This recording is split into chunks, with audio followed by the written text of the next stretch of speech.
Hello parents, and welcome to part 4 of the Montessori Human Tendencies series. Today we're going to be looking at abstraction and exactness. So if you haven't seen part 1 to 3, make sure you do that. My name is Nkem Sinachi Ago. I'm a certified Montessori home educator, and I'm also the founder of the Montessori Home Education Academy. All right, so let's dive right in. Abstraction.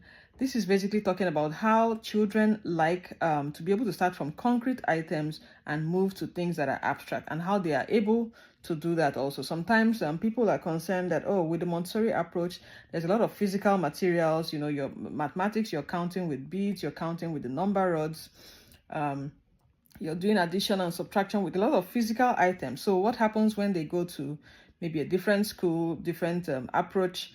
Are they able to meet up when all these materials are no longer there? Now, children are actually able to move from concrete to abstract, but it is better that they start with concrete and then move to things that are abstract. So anything I'm trying to teach or anything you are trying to teach, it is always good to say or to see, how can you make this practical? How can you make this physical? Because when you do that, they will be able to learn it faster.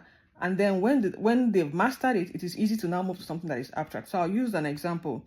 Let's say you're having lunch, you have blueberries, and you're trying to do simple addition with a child, right? So you pick up one blueberry, you say, oh, you have one blueberry now. And if I give you another one, that's two blueberries. So they are touching the physical blueberries. And so if you do that a couple of times during your lunchtime or dinner time, after a while, of course, you can even be in the car, you can be on the road and say, oh, imagine I give you one stick. And then I give you another stick. How many sticks would you have? Even if they don't have a physical stick there, they will be able to get it, right? So it's not that they're going to be stuck on, you must always use maybe your fingers to count. But when they start off with something tangible, then they have something to build on. Remember how we talked about in the last part, we talked about their imagination, how they can be creative, and why it is good they start with things that are real, so that when you want to extrapolate or build on that, they are building with something tangible, right? So that is for abstraction. They are able to move from concrete to abstract, and it is usually better when you're teaching. For example, even letter sounds, you can start, instead of saying you'd write A and then you say this letter makes the sound A, you give them a number of physical items that start with the sound A, like apple, if you have a toy ant or something like that, right? So being able to look at it and say all these things, when you say their name, it makes this sound right? That is very helpful. And of course, by the time they are reading, by the time they are thinking, they are not going to need a physical object all the time. They can move from that concrete to abstract.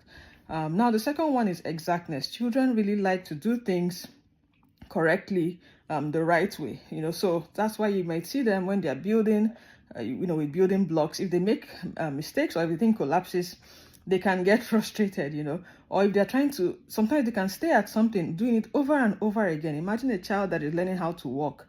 They fall a number of times, but they keep getting up. They know they haven't got it yet. They know there's something missing before they can start standing up, before they can start moving well, and they keep going and going. It's so fascinating to watch. They are relentless. So they like to do things the right way, which is why it is very good and advantageous to teach them the right way to do things, show them proper examples. So again, in a typical Montessori activity, we wouldn't just say, oh, you lay out everything for the child and then they'll come in and join the fun. No, they start from the beginning. Where is this material coming from? If it's a material that involves, pouring water from one cup to the other, then they are going to follow you to the tap where you get the water, then take it to the table, on a tray. And then when you're done, they're going to also participate in the wiping of the place and returning the tray to where it came from. But what happens if you just suddenly, you always lay out things for them, you want it to be easy, let them just dive in, and then when they're done, you clean up, everything is perfect on your end, but on their end, they're not learning as much. So they want to be able to know how to do things and then do things the right way.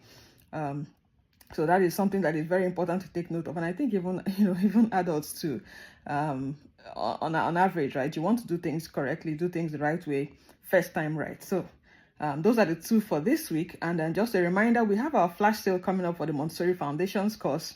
Make sure you don't miss that. If you're not in our free WhatsApp community, that's where it will be announced, and also on my status and wherever you are. But just join the group so that you won't miss any of the updates. And it will be for 48 hours. Okay, so for the Montessori Foundations course, very, very important, very interesting. This Montessori Human Tendencies is just one of several Montessori principles that can make a big difference in your child's life, even before you start going into learning language and mathematics and all that. Okay, so take care everyone, and see you next time.